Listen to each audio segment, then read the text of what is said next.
Okay, so if you had to tell somebody or speak about somebody and call them a chocham, a chocham, what do you intend? So it depends on your tone. It's not the meaning. It's not the meaning of the word. It's the tone that you choose to use, because the word chacham means a wise person, but we sometimes use it euphemistically or even as an insult. A chacham, as if to say they're not really so wise. The question is, what is wisdom? And this is where things are perhaps a little unclear. No, it's not going to stop the sun if we close the window. So the question is, what exactly is wisdom? And that's where we are now. We've already spoken about Keser, which was the precursor to the Ten Sefiros. Now we're ready to get into the first of the Ten Sefiros, which is the Sefira of Chochma. So if you tell me that a Chocham is a wise person, then Chochma is wisdom. And so we're great. We're good to go. We all know what that is. We know that it's in short supply. Right? Wisdom is in short supply. The question really is, what is Chochma? Let's chuck out the English word. Let's not just say wisdom. And the reason for that is because once we have an association with a particular English word, then we get stuck in that and we don't necessarily understand what the principle is. So let's throw out the English word for a moment and just focus on the concept of Chochma or a Chocham.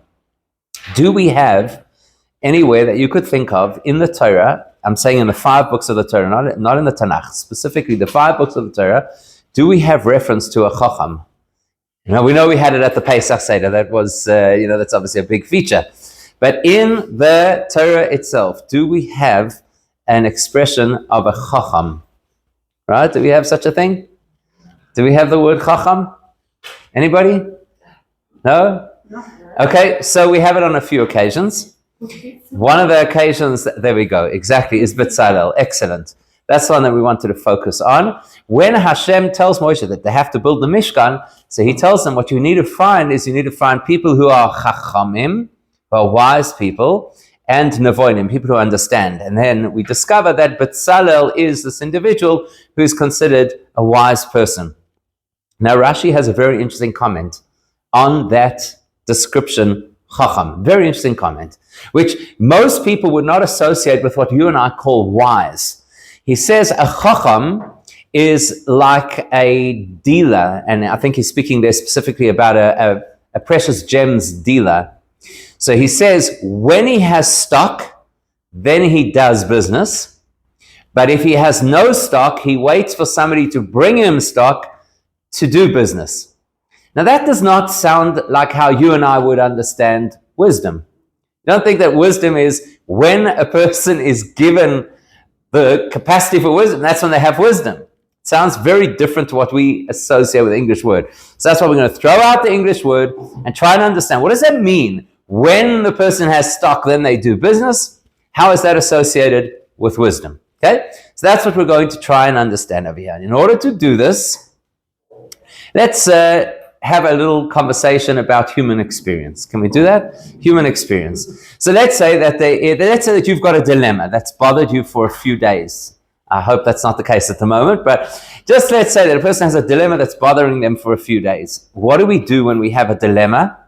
We do a few things. The first thing is we tend to get a little bit fixated.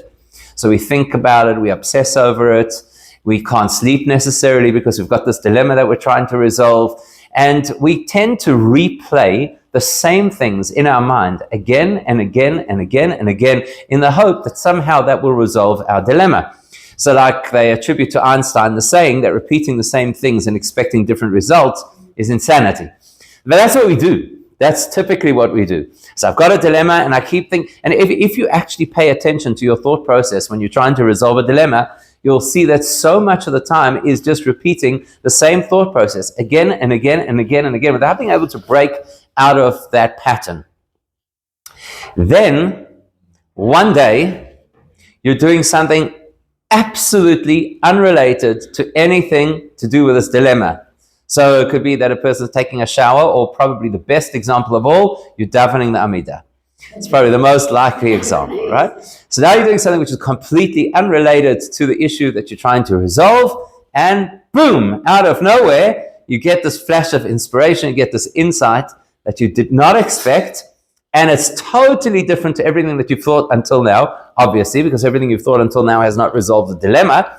So now there's this flash of inspiration, you think, oh, there we go. This is what I've been waiting for, the inspiration. This is the eureka moment. I've been waiting for this inspiration to be able to resolve this dilemma. Ever had this experience? Where did that come from? Because all of your investment of your time and your thought and your planning and your analysis did not produce this particular idea or insight. So where did it come from? Apparently it didn't come from all your thinking, right? So where did it come from? Can you hear Rashi in this? Yes. Rashi is, when you don't have stock, you can't work. When somebody brings you stock, now you have something to work with. And feels like that's what's happened here. So you did not have insight or an idea or a perspective that was going to resolve this dilemma, but somehow it came to you from elsewhere, and now you've got this insight that you did not have before. That is one example of what we call Chochma. It's one example. It's not a full appreciation yet of what the concept of Chochma is, but it just illustrates to us a few things. The first is that Chochma is not my effort. Chochma is a gift I receive. Number two, Chochma is a momentary experience, because when you have that flash of inspiration, it is momentary. And that's going to be really important for our conversation. Okay, it's a momentary experience. And it's important to recognize that if Chochma is a gift, and it's not necessarily the result of all of the effort that I put into trying to think and obsess and strategize my way out of this, then that also implies that it's possible that Chochma is in fact a gift from a higher source. So that's also going to be part of what we analyze and understand over here. But there's something really critical happening which we haven't yet paid attention to, and I'd like to start with that. Why do you think it is that this flash of inspiration came at a time when you were not trying to find it? Meaning the person has spent all of this time trying to work out the answer to this particular dilemma unsuccessfully. And now, while completely distracted, doing something absolutely unrelated, suddenly the flash of inspiration came. Why do you think that would be? I think it would be because when you are psychologically trying too hard, suddenly, when you just relax, it comes to you. Correct. Why?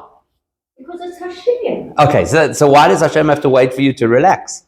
If Hashem sees, Nebuch, that you're having such a hard time and you're trying for days on end to resolve this dilemma, why can't Hashem just be nice to you and allow you to find the answer while you're thinking about it? Well, if you say we do our best and Hashem does the rest, we somehow, I don't know if that's the answer. Okay, well then again, if we're doing our best and Hashem is not resolving the issue at the time that we're doing our best, why would He resolve it at the time we're not doing anything? That's the right, because we're not limited in our thinking. We are limited in our thinking. That's absolutely correct. Good. Okay, so that's a very important insight. Humans are limited, particularly in our minds. The human mind is incredibly limited. Yes, of course, we are innovative people and we've created and invented and modified and contributed and theologized and philosophized. That's all true. But at the end of the day, the human brain is extremely limited. And what happens to the human brain very often is that it's not just limited in terms of what it knows, but it's very often limited in terms of how it thinks. Each of us, we have a unique way of thinking. Every person in this room has a unique way of thinking. And we get trapped in our particular way of thinking.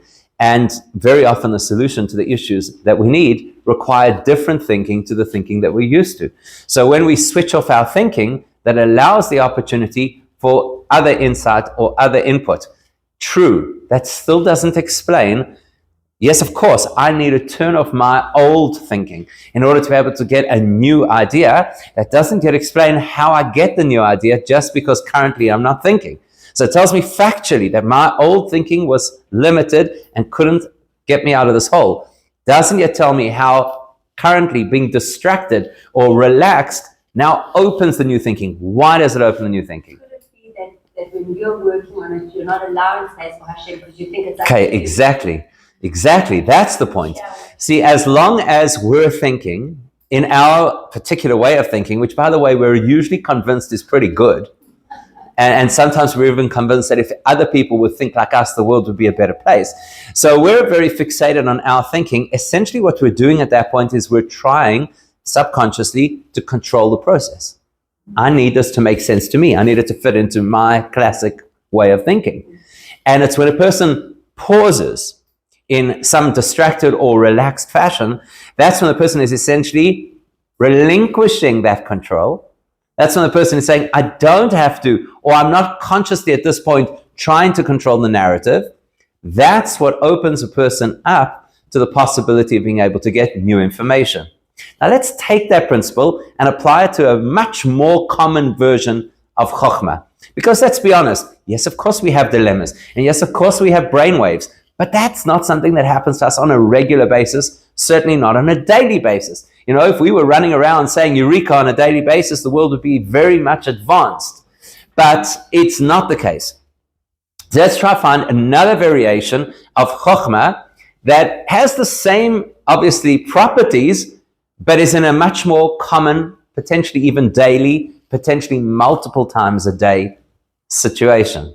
So let's think about this for a second. Let's say you've got a couple, and I'm going to use this as an illustration, even though it's not the ultimate point we want to get to. So you've got a couple that's having a bit of a rough time in their marriage. Okay, it happens apparently in West Samoa. So this couple has a difficult time in their marriage, and they decide they're going to go to a marriage counselor. So they go to the marriage counselor, and they spend an hour there, and it's a very productive session, and they open up, and they're vulnerable, and they share things, and whatever the case is. And then they walk out at the end of the session, and without pausing, they both look at each other and say, you see? That's what I've been telling you all these years. So was that a successful therapy session? It wasn't, right? Why not? What went wrong? They both clung to their way of thinking, and they filtered what they were being told through their way of thinking.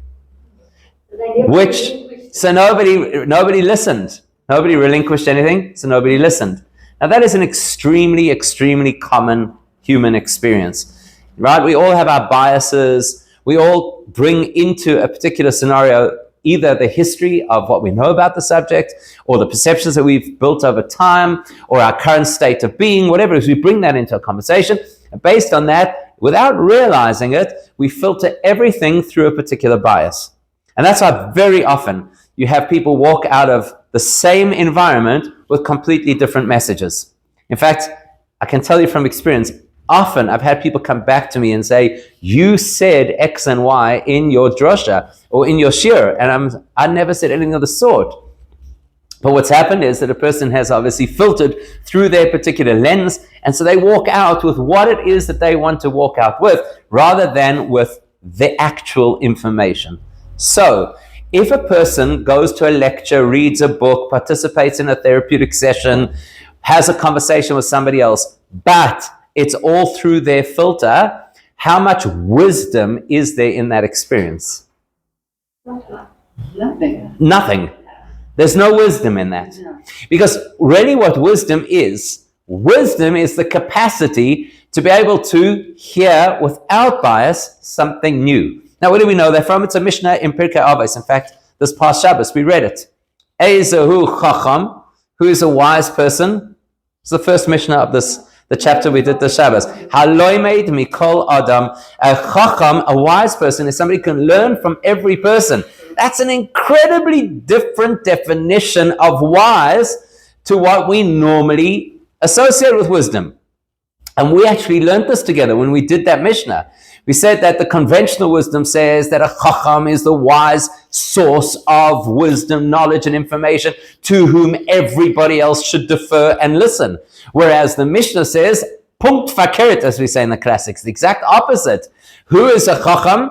The person who has the openness to hear what every other person has to teach. Not what every person has to say, because some people have what to say which is inappropriate or useless. But what everybody has to teach, they're open to hear what everybody else has to teach. What does that tell you? That tells you that true wisdom, this is critical information, True wisdom is not a function of intellect. True wisdom is not a function of intellect. And there's a rabbi who I respect a lot who often says that you have very, very clever, stupid people out there. Because there are people who are incredibly intellectual, but they don't have the capacity to actually learn from life, from Torah, from people, and therefore they get stuck in their own world of their own cerebral reality without the openness to see something else. So what is Chochma? Why is it that the flash of inspiration hits when we're relaxed, when it's downtime, when we're distracted? Because the key to Chochma is relinquishing self. So if I truly want to learn something, then that means that I have to approach that learning without my bias. I've got to leave my bias at the door. I've got to leave my opinions at the door. Very often we hear a topic. Why are we going to listen to that topic? Because we have a vested interest in that topic.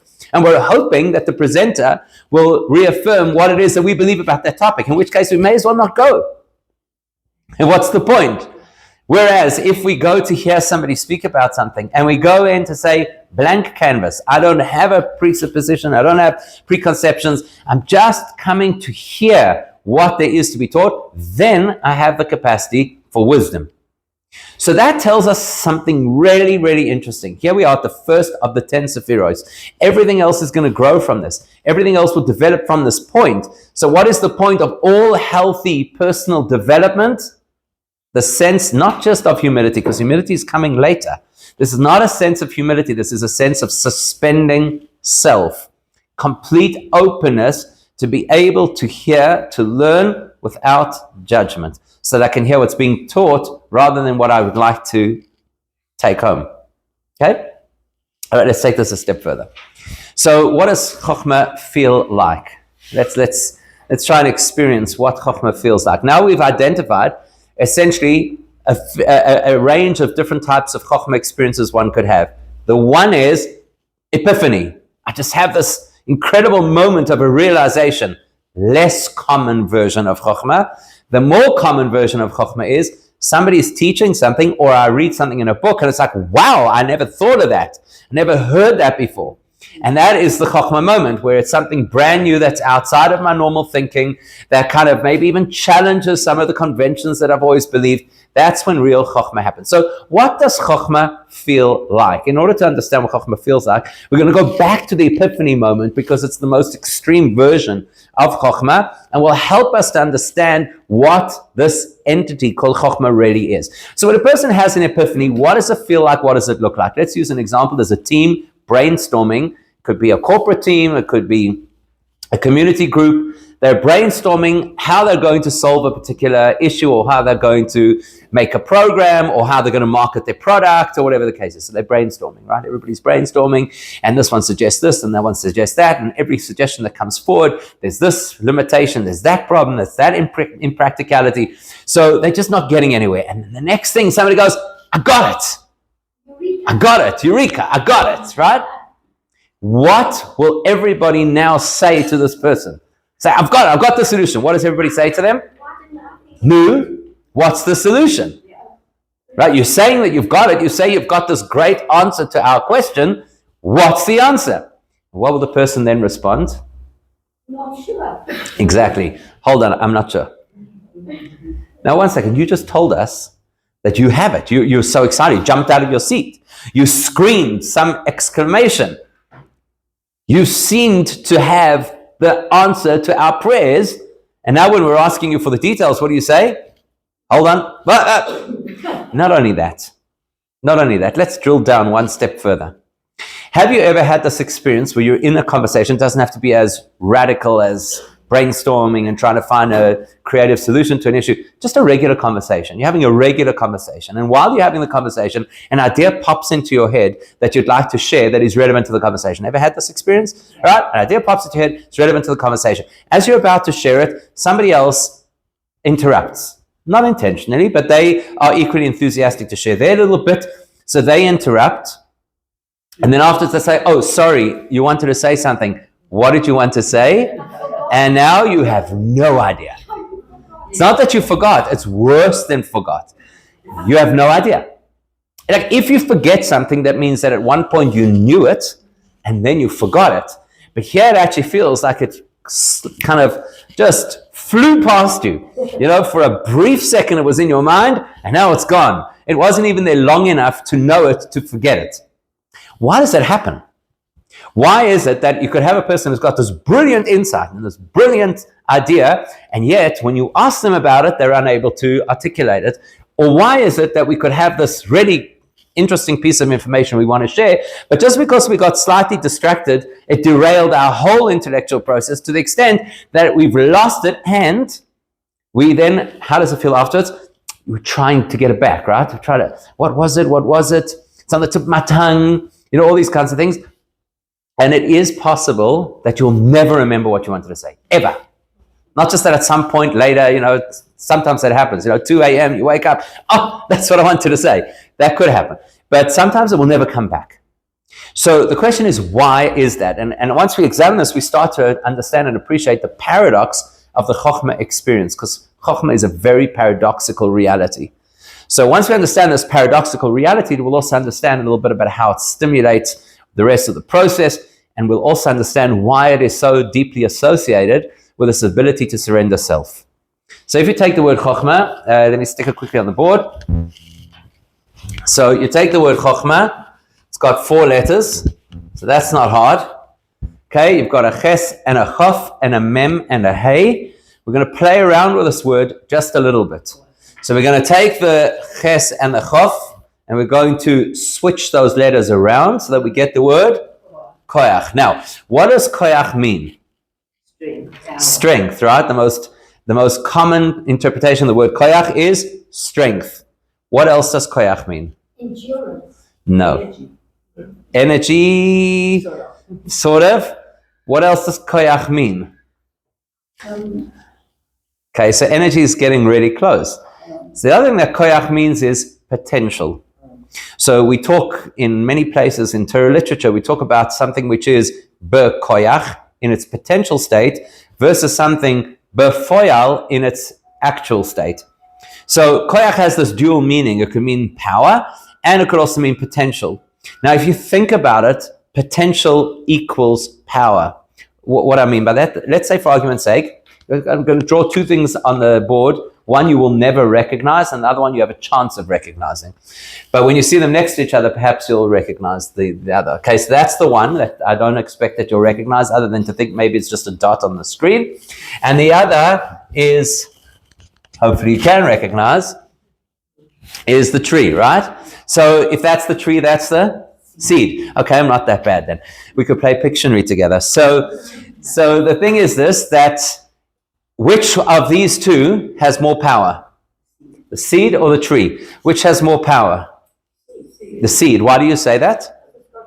Because it has potential. That's true. So does this? So now that this tiny little hard, tasteless seed develops into this beautiful tree with a trunk and branches and leaves and fruit, and yet you're still telling me that this has more power than this, that the seed has more power than the tree. Is that accurate? Is that accurate? Okay. So surely it depends on how you define power. Okay. So if I'm talking about potential, that means that this seed in its seed form has millions of potential ways that it could grow into this tree. And that will eventually be influenced by the soil that we use, how well we irrigate it, if it's got good sunlight. If somebody decides to come along and, put Sam was here, when the tree is a sapling, then the whole tree is going to grow up with a scar on its trunk.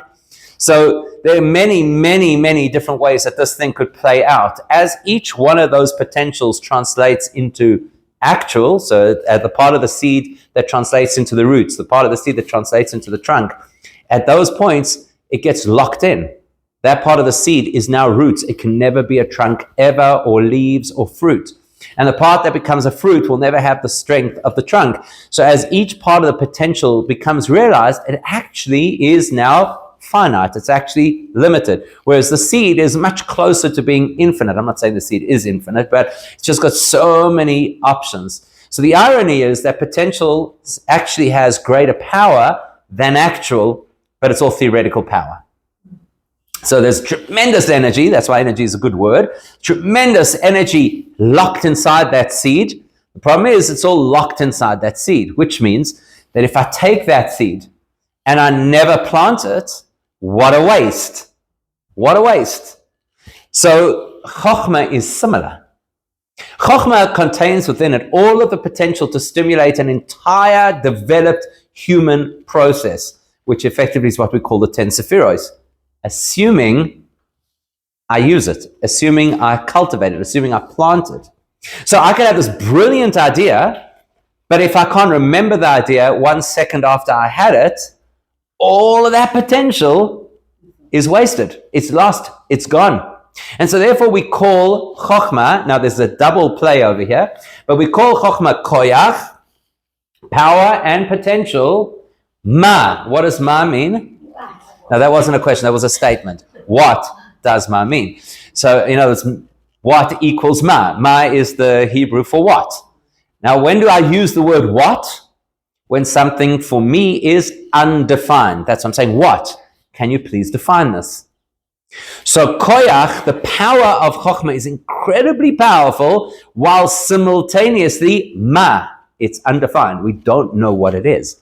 So that's how it's possible to have this blinding excitement over the epiphany. Wow, I've got a great idea. And yet when somebody asks me, what's the idea? I'm like, hold on. I haven't yet processed it. So the koyach is there, the potential exists, but ma, it is completely undefined at that particular point in time. Now, this is really important for us to know. We're going to come back to ma in a moment to take it a step deeper. But this is really important for us to know. Why? Because people do this all the time when they're learning. How do they do it when they're learning? So you teach something. Anybody who's ever been in a classroom, you teach something. You get different kids in the class. There are those kids in the class who, the second you teach it, they've got it. You get those kids in the class who you're going to have to repeat it a number of times and give them some extra homework so that they can consolidate the information. And then you get those kids in the class who say, got it, and they haven't. Right? So that is this issue of Chochma. When we're learning, so the first thing we saw about Chochma is if I want to be able to learn something, I need to be able to switch off self. So I'm not entering the space with my own bias and my own preconceptions, so I can actually hear the information and actually learn for real. But the next thing that I have to be so sure that I don't do is say, that is brilliant. Never say that. I mean, you could say it to make the person feel good, but never say to yourself, that is brilliant, because the brain says, I've got it. And we don't. We don't. There's this whole psychological phenomenon where you walk into a room and you're not sure why you're there. Ever had that experience? I mean, you don't have to admit it, right? So why is it? There's a very interesting scientific explanation why that is. Very interesting. That there's some mechanism in the human brain that when you walk through a doorway, almost tells your brain you're in a different environment, different circumstances, and it kind of disassociates you from what you were thinking in the previous room. It's an interesting mechanism, like a subconscious mechanism. So now you were thinking in the previous room, I need to go into that room too, take something out the fridge, put something in the oven, get my keys, whatever the case is. When you walk through the door, the brain resets. It's a new environment, we've got to deal with this differently. And if you're not intentional in going into that room, you could very well forget, even just briefly, why I'm here. The same kind of thing happens, but only more so when we're studying. When we're studying something, whether reading in a book or listening to somebody teaching, while we're engaged, we think, this is brilliant, I've never heard this before, it's so inspiring, it's so interesting, and it's going to change the way I think for the rest of my life, right? That's kind of what we think, It's going to change for the rest of my life. I'm now going to adopt this perspective and this principle, and that's it, I'm now a changed person. Until what? You close the book that you're reading, or you walk out the door. And then it's as if somebody just shot us with an amnesia dart. And that's it. We don't know what's happening. And that's, when this is most frustrating? When you come home from a shiur and you say, I had the most brilliant shiur today. And then your spouse says to you, what was it about? You say, I have no idea. But it was brilliant. right? So it's koyach. The koyach is there. The power is there, right? You're still inspired. You're running on the excitement of what it is. But you cannot, for the life of you, define it. Now, it's not something wrong with you. This is not a matter of age or a matter of, cognitive, whatever. This is the human condition. That is Chochma. If we do not consolidate things after they have first inspired us, we are designed to lose them. So that's the nature of Chochma. It's koyach. It's got an incredible amount of power. It's got an incredible amount of energy. But it does not have definition yet, and so it will not necessarily survive. So as we're going to learn, please God, next time, that's why we need to always link Chochma to Bina, which we'll still talk about, because it needs an anchor, it needs an irrigation of the seed. Something's got to help it to be able to grow. It cannot grow on its own, but we're not there yet. Because at this point, you should be wondering, so what's the point? Why tease us with this? Why give us this blinding inspiration and excitement if it is guaranteed to wear off? So you really have to understand and appreciate what that is. And there are a number of points to consider. The first point is, let's go back to the idea that in order to experience a Chochma, there has to be a suspension of self, because that seems to be a very key part of how Chochma works. As long as a person is holding on to beliefs, holding on to perspectives, they block the opportunity for Chochma. Yet, if a person relinquishes self, that opens the doors for Chochma. Why would that be? So now we're going to look at another meaning. That's why I said there's a double meaning over here. Chochma, koyach, ma. Either we're talking about the information, and we're saying that the information at this particular point in its development is koyach, very powerful information, although it is as yet undefined information, not fully consolidated in my brain. There's another perspective to this as well. Koyach, I have the potential to be able to experience chochma when I am in a state of when I allow myself to be undefined, because the human condition is that we are very defined. This is me, this is what I believe, this is how I like my coffee, this is how I need to be treated. We have very clear indicators or boundaries of how life is supposed to be. And that's what locks us into legacy thinking and locks us into preconceptions and bias and locks us out of the opportunity of chokhmah.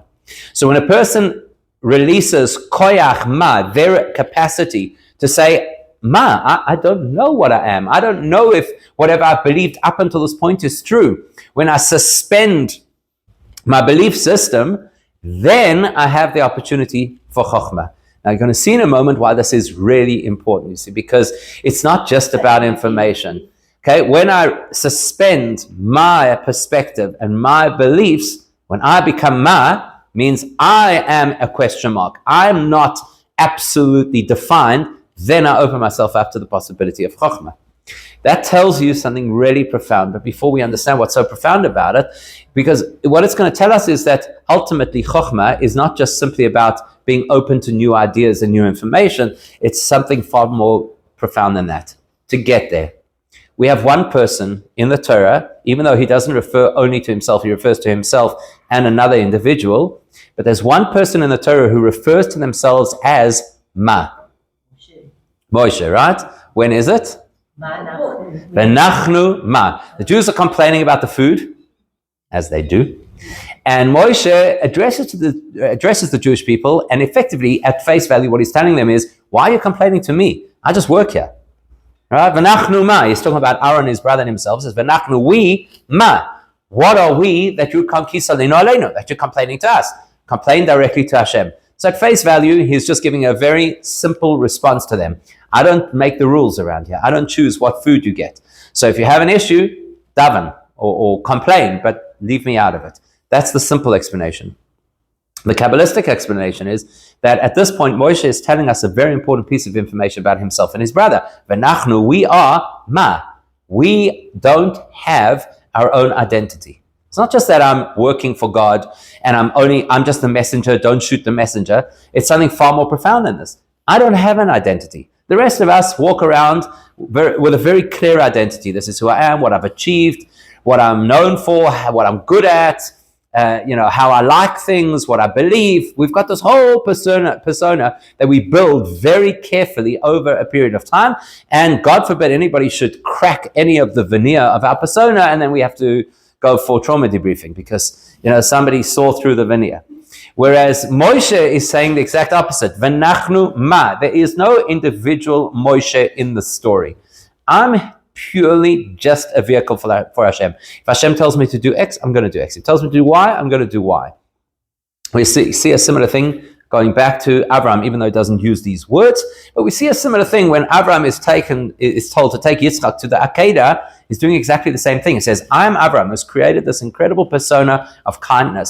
I set up a free hotel in the desert, and I davened for the people of Sodom and Amorah, and I went to war to rescue my nephew Lot, and I care about everybody, except if Hashem wants me to do something which is completely opposite to my nature, who am I? What am I to, in any way, delay that process?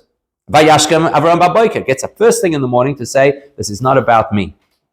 So that's what Ma indicates. Ma indicates a very profound sense of suspension of self. So what happened to Moshe when he was Ma in the classic sense? When Moshe was so invisible in the story, what happened? He could speak to Hashem face to face. He could, as the Chazal tell us, have Shechina medaberes mitoich groinoi. He could have the divine presence literally speaking through his throat. He became completely invisible, completely transparent. It's just like godliness shining right through him. That tells you that Chochma is the part of ourselves that allows us connection to Hashem. In other words, yes, it's true in every intellectual process. In order to have a new idea, I have to be rid of bias. That's true. But as a Jewish person, my job is not just simply to become wise in the conventional sense. My job is not just simply to fill my mind with information. My job is to have a meaningful connection to Hashem. And therefore, Chochma in the human experience, particularly the Jewish experience, is the part of my neshama that allows me not just to hear information, but much more importantly, allows me to hear what Hashem wants from that information. Is that humility? That's not yet humility. This humility, as we'll see, is a different concept. It's hoid, it's a different concept. This is suspension of self.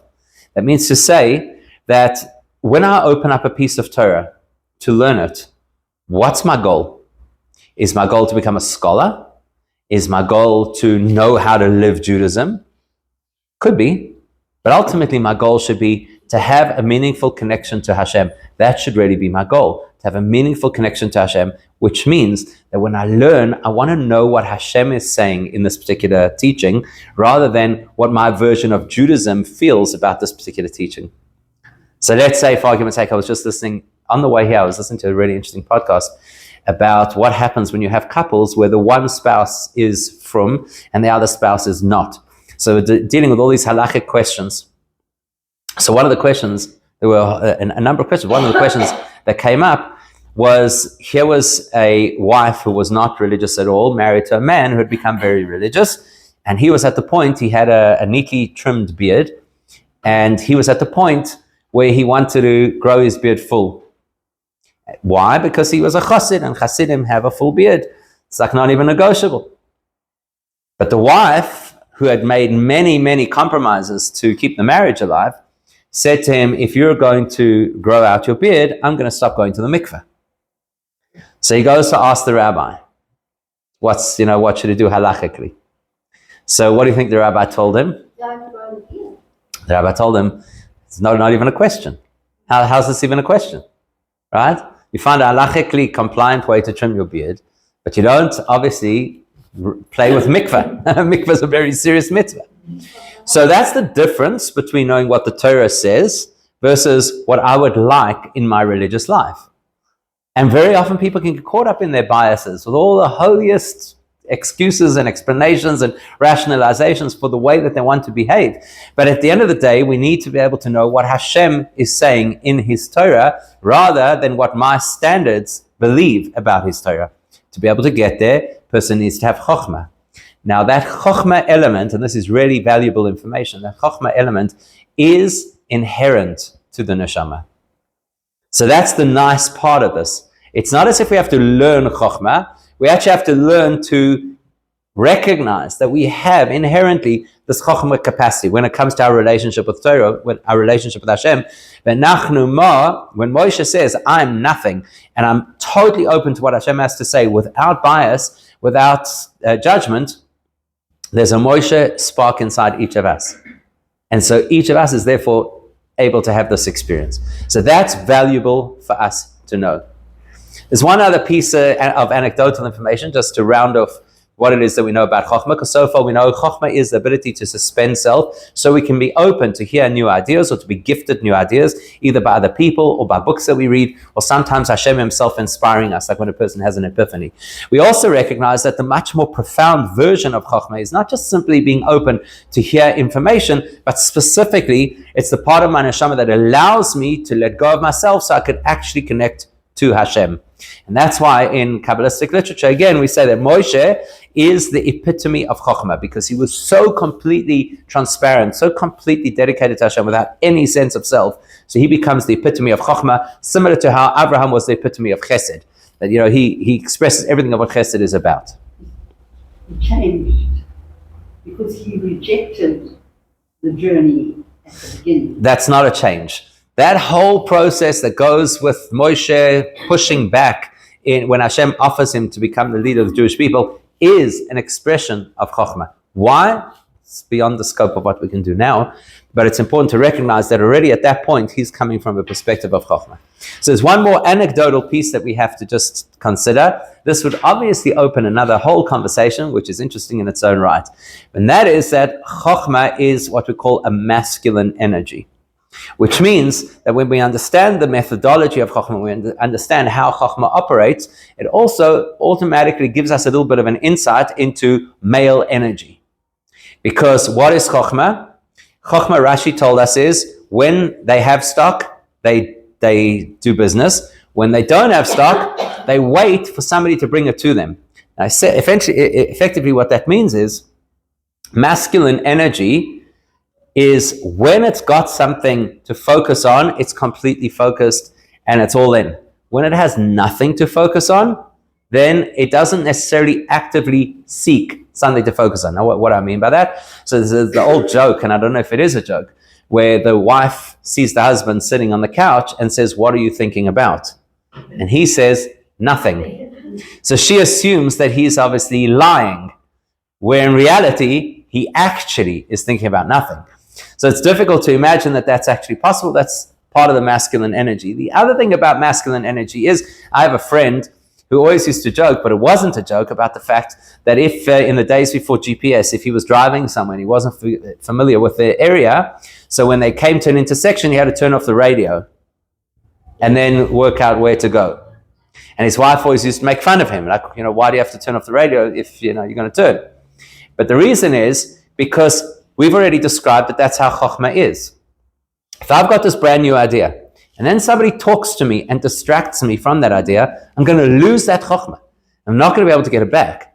So when we recognize that Chochmah is a male energy, it helps to understand some of the processing of the male energy, that things need to be one item at a time, right? You can't have this whole cholent of different ideas that are happening simultaneously, which apparently comes more naturally to women, to entertain a whole lot of different moving parts. Whereas men, everything's got to be methodical and it's all got to be one item at a time. And please don't confuse me with that, because now we're focused on this. So you can understand where that comes from. And the third part that links it to male energy is koyach. There's a tremendous amount of excitement. There's a tremendous amount of enthusiasm, but then it's short-lived, which will explain why male energy is very often looking for the next adventure, rather than, just staying with your family and consolidating and nurturing. We've got to find this and we've got to try that and we've got to buy the other thing. I'm not saying women don't buy new things, but the things that men buy are not necessarily for utilitarian purposes. They're very often just because there's something new and different and glitzy, because it's this Chochmah energy, which is always, Chochmah is new ideas. And if a person is built around the Chochmah energy, they're always looking for new ideas, new excitement. Excitement is often short-lived, and they get bored and they've got to kind of move on to something else, which is one of the reasons why a male needs a female, in the same way as a seed needs to be irrigated and planted, in the same way as a chochma cannot sustain unless a person consolidates it using the method of bina, which is what we'll learn next time. Wow.